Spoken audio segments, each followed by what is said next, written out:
À quoi sert le Sénat? En France, les deux grands pouvoirs politiques sont le gouvernement qui dirige l'État et le Parlement qui vote les lois. Le Parlement est constitué de deux assemblées, l'Assemblée nationale avec ses députés et le Sénat avec ses sénateurs.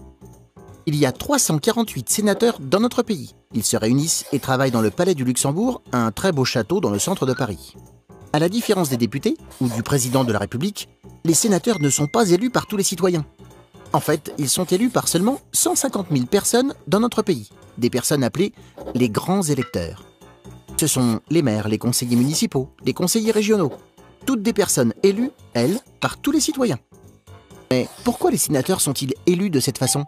Parce que les sénateurs sont chargés de représenter les collectivités locales, c'est-à-dire les villes, les départements et les régions. Quand il y a un projet de loi, ce sont d'abord les sénateurs qui l'examinent, puis c'est au tour des députés de l'Assemblée nationale. Il faut que les sénateurs et les députés se mettent d'accord sur le même texte de loi avant de le voter. On dit alors que ce texte fait la navette entre les deux assemblées. S'il y a des accords, il faut bien que quelqu'un ait le dernier mot.